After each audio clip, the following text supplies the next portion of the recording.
Hi, everybody. Welcome. This is quite a crowd we've gathered. I'd like to introduce myself. I'm Neely McNulty, the Curator of Education here at the Hood. Sorry about that. It's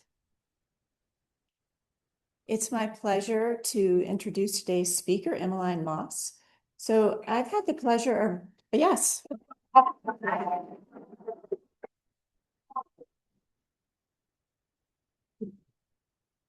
I've had the pleasure of working with Emeline all year. She's our Erbe intern in programming.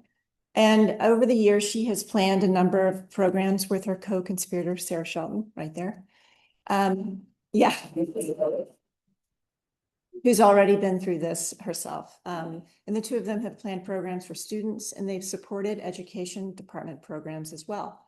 So during her tenure here, she has studied studio art and art history, yes. And she's held different leadership roles for the first year TRIPS program and the outdoor leadership experience. Her own artwork has been in several student curated exhibitions, and it's been published in the Stone Fence Review. Emeline's taken advantage of rock climbing, hiking, paddling, and swimming in the river daily all spring. So who else is a daily dipper? All right, that's impressive. So with that, I turn things over to Emeline.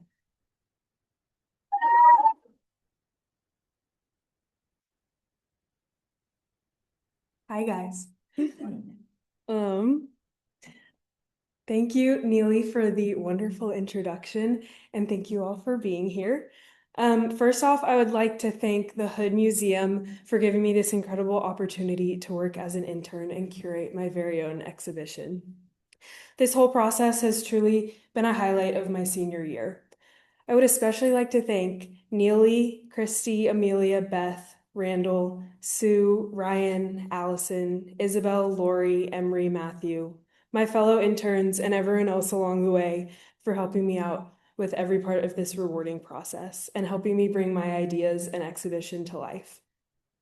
I've had an amazing time with this project that I started back in the fall, which feels like ages ago, starting with brainstorming potential themes, researching and combing through the Hood's inventory of over 70,000 objects, writing and editing my own object labels and brochure essay, choosing the frames, and agonizing over what color I was going to paint the gallery walls.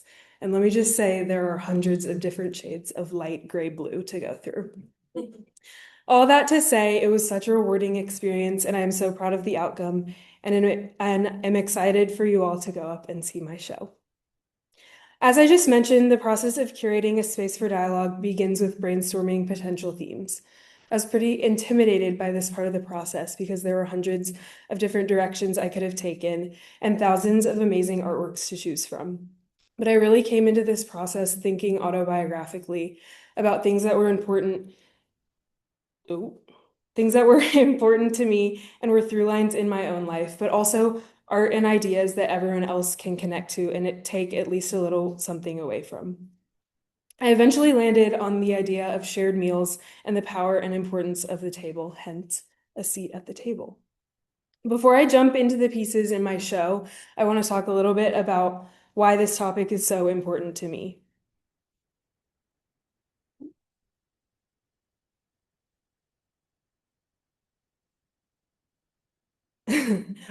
Family dinner has always been a vital part of my life. Every night, even if it had to be an early pre-sports practice 5 p.m. dinner, my family would gather around our kitchen table and eat together. On Sundays, for as far back as I can remember, my family would load up in my mom's minivan around 6 p.m. and drive about 3 minutes over to my grandparents' oak-lined street. Whether for big holidays, birthday parties, or just an ordinary Sunday evening, maybe after an intense game of backyard baseball with the cousins, my family would squeeze around Granny and Papa's dining room table and enjoy a home-cooked meal together. The kids sat at the tall wooden kitchen chairs dispersed among the adults to avoid ruining Granny's fancy fabric dining room chairs. On birthdays, the birthday girl or birthday boy got to choose the full menu. Christmas Eve always meant a big pot of seafood gumbo. Granny and Papa always sat at the head of the table, and my dad always serves the dessert. This longstanding family tradition and the smaller traditions it has created has not only shown me the importance of gathering and fostering community, but the significance of the dining space and table itself as a place that creates and holds memories and meaning in our lives. Even now, away from Granny and Papa's dining room and away from family, mealtime has remained an important part of my day at school, and I always try to make time to share at least one meal a day with a friend. Now that you know part of my own story and connection to the dining table, I want to take some time and walk you through each piece in my show and why I think their stories are worth being told. The first work I want to talk about is probably the first piece you notice when you walk into my exhibition. Supper by Alex Katz was an exciting find for me, as I love Katz's work, and I was especially excited to find out that it had not been exhibited in the Hood's Gallery since 2011. This large acrylic painting depicts a casual dinner party with Katz's wife Ada on the right. The guests at this dinner party are all sitting at the same table, yet they seem disconnected. Their plates and glasses are empty, and they are all together but each in their own world. The table seemingly the only thing connecting them. Their plain expressions and clothing allow the details of the tablescape to shine through. The wicker placemats, distorted by the glass plates, and the subtle reflections of the glassware on the shiny wooden table. Although this is the only work with color in my show, Katz's signature flat planes of unmodulated hues feel muted compared to the rich details of the black and white photographs. The lack of gradation in color gives this work a poster-like feel. Katz often depicted scenes of friends and family set against monochrome backgrounds, removing any context from the scene.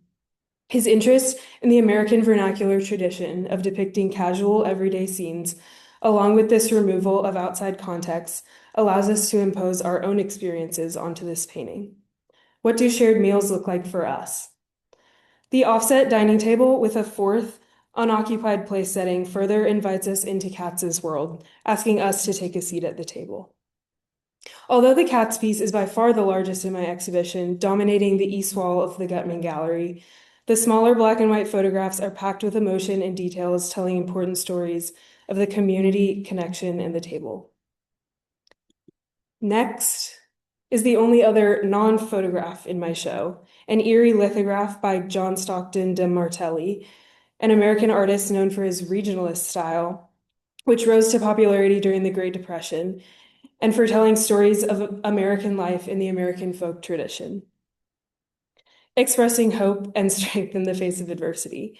In this modest prairie home, 3 women have gathered to share a single meager bowl of soup. The women's clothing hangs loosely on their frail bodies as they sit barefoot at their wooden table. Extra dishes sit unused on the cabinet behind them. Compared to the many documentary photographs in the show, this print really emphasizes the artist's role in creating feeling and mood. The ghostly expressions and hunched shoulders leaning over to inspect their meal suggest deprivation and longing. Despite their bleak conditions, these 3 women still take time to eat together. The 3 companions are connected without conversation. Here, the table becomes a symbol of their shared support and resilience in the face of hardship. This image makes me think about how spending meals together is a form of taking care of one another, whether you're deep in conversation or sitting in silence. On the same wall as the Katz and to the right hangs George Tice's dining room interior. The wrinkled and warped reproduction of Leonardo da Vinci's Last Supper hangs on a dining room wall. The image, though wonky and lopsided in its frame, suggests the values of the people who occupy this space. Simply placing Last Supper painting in this dining room elevates the table from a communal space that brings the family together to a communal space that brings the family closer to God. I love this photo because the more I looked at it, the more details and stories were revealed.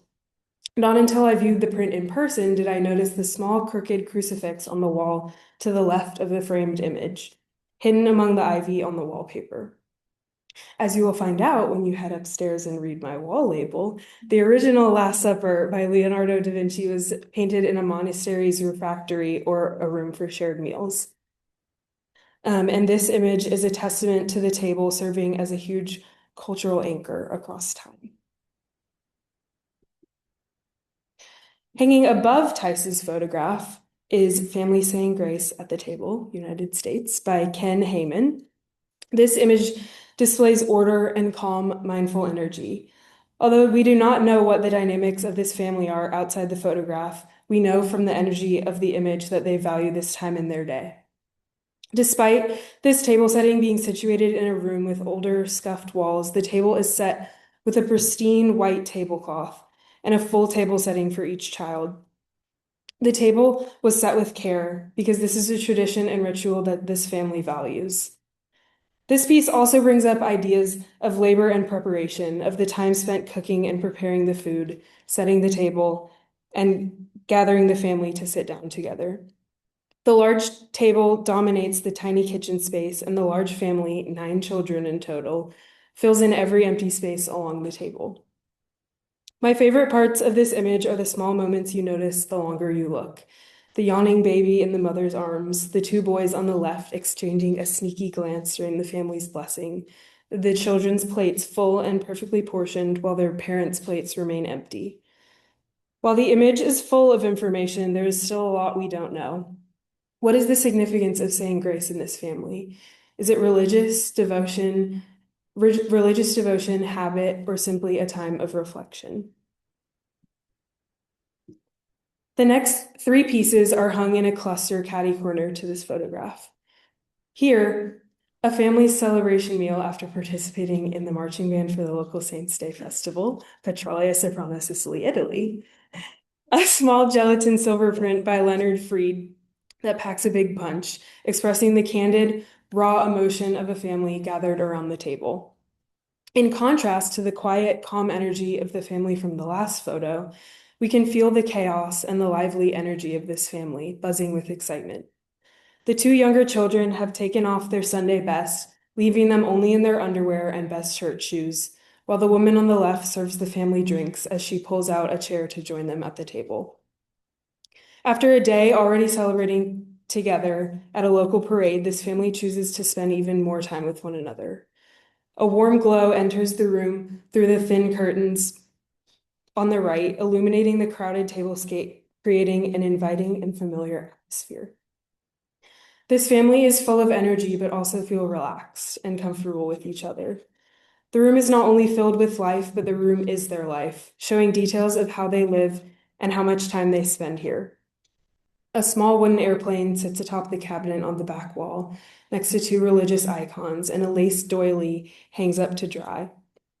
In contrast to the blank stares of Katz's dinner party guests, here we are seeing connections being made, shared laughter, and conversation. This next photograph is by Dmitry Baltermont, a Polish-born Soviet photojournalist known for his work with the Red Army and his documentation of events of World War II. Breakfast at the Bagel Works, another small print, brings into the conversation a new group of people who share meals together, co-workers. In contrast to the candid rawness of the last photograph, this image is perfectly staged. Not a bagel, china teacup, silver vessel, pastry, or hair lay out of place, and curtains of bagels perfectly frame the scene. The woman seated at the head of the table conveniently flashes her large stone ring and fancy wristwatch, reinforcing a sense of display, not spontaneity. While searching through the Hood's collection, I came across this photograph amongst a larger collection of Waltermont's work, depicting seemingly joyous Soviet workers, probably propaganda images. Although this moment feels mechanical and constructed, it still resonated me in an unexpected way. In our fast-paced, increasingly digital world, where remote work is common and interactions are sometimes reduced to screens, gathering to eat together is no longer a given routine. It becomes an intentional choice. Often throughout my time working at the Hood, I would come into the office to find the whole Hood team sharing lunch together in the conference room, talking about weekend plans and life updates. This shared lunch is an intentional moment of pause during a busy day, a time to connect and build community. In this next photograph by Lou Stauman, you can practically hear the boisterous cheers and lively conversation of the men. Thanksgiving, Puerto Rico, like the earlier Breakfast at the Bagel Works, is a documentation of government employees in their working conditions. Like the print, "Give us this day," these men do not live in the lap of luxury. The soldiers' cheerful expressions are illuminated by a bright flash, as though we have stumbled upon this joyous moment, sharing a toast with their canteen cups and compact mess kits across their makeshift wood plank table. On a holiday associated with spending time with family, these soldiers find themselves far from home, yet they still share the joy of a shared meal. They have fostered family through their shared experience, even away from their own families, a found family of sorts. The details of this image remind us that the importance of mealtime comes not from the environment, but from the people we share it with and the joy of companionship. This next photograph by Larry Fink is called "Thanksgiving with Joan Snyder's Family, New Jersey, 1972. The quiet chaos of this image really resonated with me because of my own family experiences during holidays. The people in this photograph looked comfortable with one another and content, sharing their gratification for their time together. Here, the meal has just ended with leftover pie and cake and a bottle and kettle left on the floral tablecloth, and conversation around the table lingers. Unlike the plain clothes worn by Katz's dinner party guests, each of these family members sport a rich, loud pattern and a telling expression on their face. We feel like we are getting to know each of these people and their family dynamics. Rather than a traditional posed family portrait, Fink captures the raw energy of this unscripted moment just before they settle into their pose.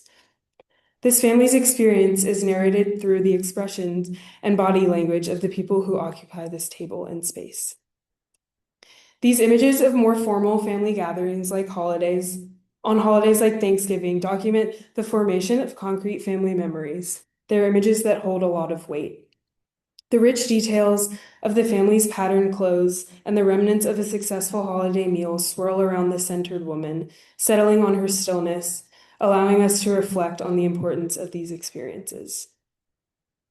By now, you may have noticed that the title for most of the pieces in my show are quite literal, descriptive titles telling us exactly what's happening in the image, rather than evoking an idea.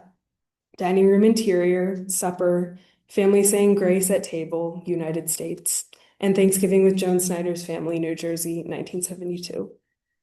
But what makes these pieces artful, rather than snapshots that we might take? Each of these artists explore the idea of a shared meal by making deliberate choices. How to frame the image, what to include, what to leave out, and exactly when to capture the moment. This collection of works turns an everyday ritual into something symbolic, turning the table into a platform through which relationships, class, culture, and emotion can be explored. These images are not only records of life, but lenses through which we can view our own lives. The images invite us in, creating space for us to see ourselves in them, in our own families, friends, routines, traditions, and moments of connection. This final piece, Alfred Peterson's Kitchen Table, Enfield, New Hampshire, which initially caught my eye for its simplicity and quotidian beauty, hit even closer to home when I realized it was taken just down the road in Enfield. Renowned photographer Walker Evans was known for his documentary-style photography and his images of the rural American South during the Great Depression. Evans actually served as an artist in residence here at Dartmouth in 1972, the same year this photograph was taken. I particularly love the story this photo tells in the absence of human interaction. How the space, the table, and the objects on it tell the story of everyday life lived in this kitchen. Notice this symmetrically framed image is sprinkled with quirky details about Alfred Peterson's life. The wall clock and sconce tilted askew, the checkbook left on the table, the note tucked behind the light switch cover, the 3 flashlights, and the shiny metal toaster. Evidence and reminders of the moments lived at this table every day. See the subtleties of the soft reflection on all of the objects in the Formica table, similar to the earlier Katz painting. Here, the intangibles, the atmosphere, mood, and spirit of the space are perfectly captured. Even in the absence of people, Evans conveys a portrait of connection and lived experience. Those are the works in my show, my space for dialogue. In this show, I hope to represent a range of experiences of gathering at the table because this experience differs for everyone. I'm excited for you to experience them for yourself upstairs and find the pieces that resonate the most with you. As you walk around the gallery, I encourage you to think about how you connect with others and what the table means to you. I want to again mention all of the help and guidance that I received from the Hood staff during this process. And thank you all for taking the time to come to my talk, especially my parents for coming from Texas. And thank you again for coming, and I hope you enjoy my show.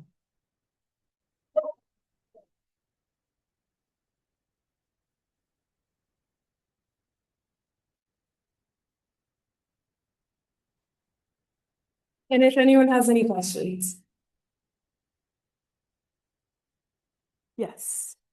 So, I was noticing more acutely during your talk, that great talk, nice job, excellent Thank you. job. That so many of your pieces are from the 1970s.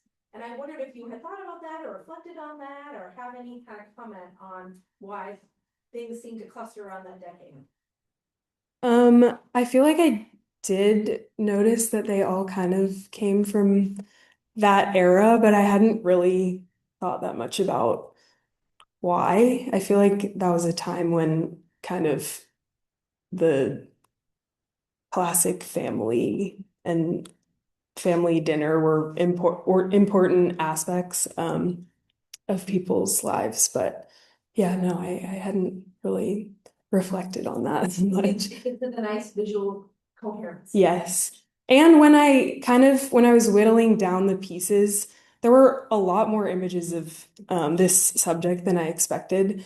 And I unintentionally kind of whittled it down to mostly photographs. So I wonder if the photographic aspect kind of led to that.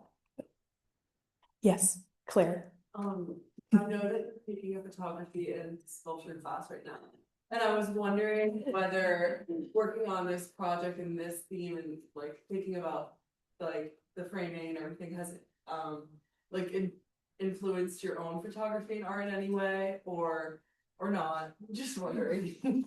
I was actually talking about this with Neely yesterday. I ran into her coming out of photography, but I think going through the whole process of the photography class I'm taking is all black and white film photography. So we have to develop our own film and prints. And it really made me appreciate all of the time that goes into getting the perfect print, getting the right light levels and all that kind of stuff. And yeah, it's a long, laborious process.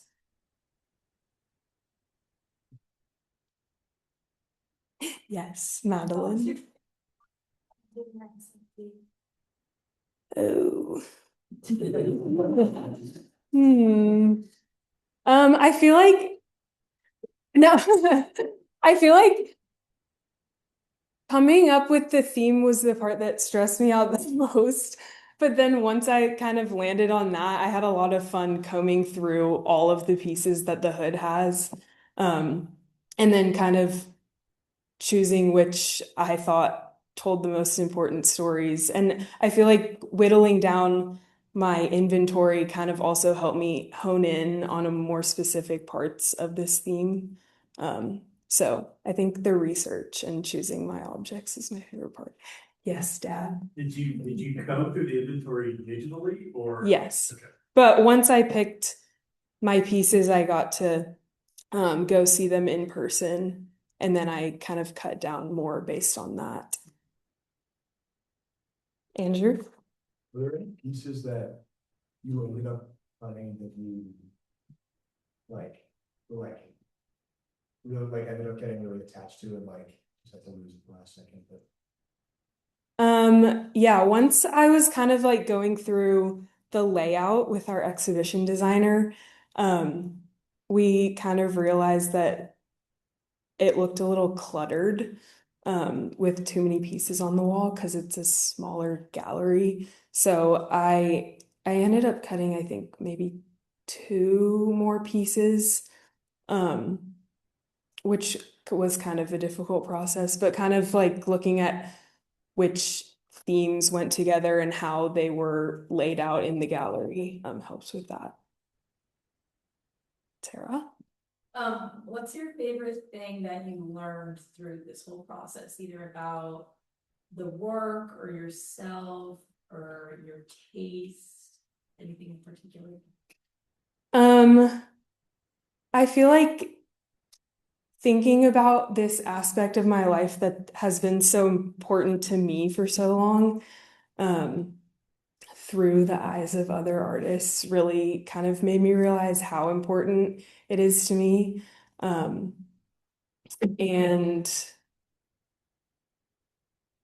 kind of just looking at how other people experience the same experience of like gathering and sharing a meal, and like the range of experiences I thought was interesting. Riley? As you were deciding on like family dinner theme, were you ever playing with like other ideas and then you kind of like more specifically focus on like the family dinner itself, or like what was the process of like whittling down?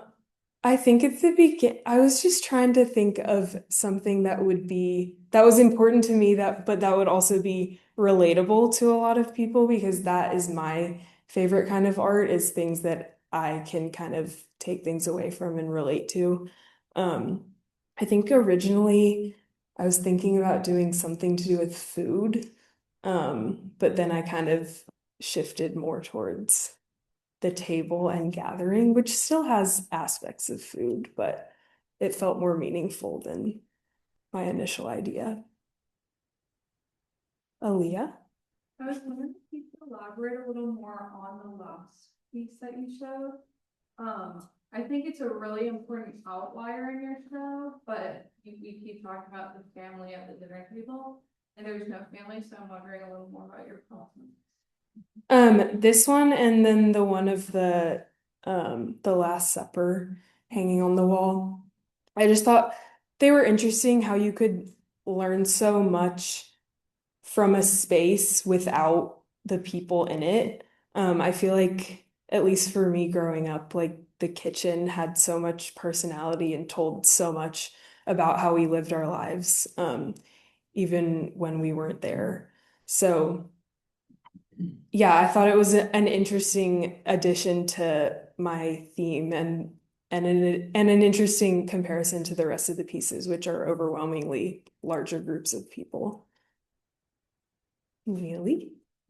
There's such an arc to this process, and I know at times, because this is created from a autobiographical perspective, you worried that it wasn't cerebral enough. And you've done an amazing job, and I wonder now, at the end of this project, how you feel about that worry. I have received some great feedback from multiple sources that people really enjoy my show because they can relate to it. And I've heard from multiple people that I've talked to, everyone kind of has a different favorite piece and a different piece that they take something away from, which is encouraging to hear because I like to relate to people. So that worry has gone away.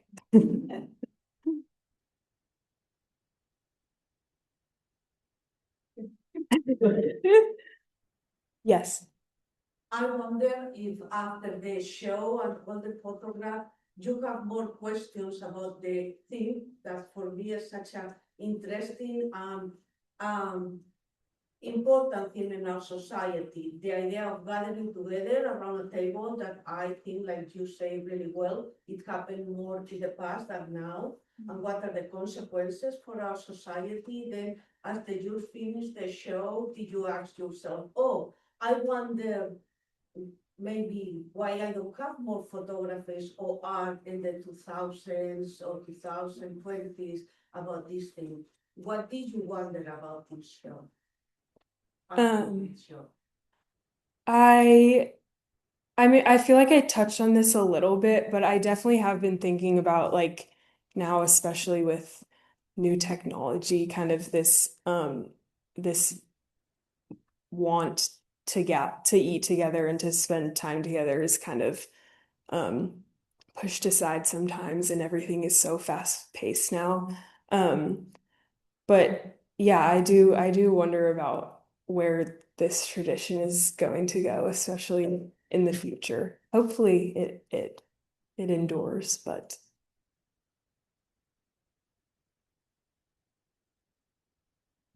thanks, guys.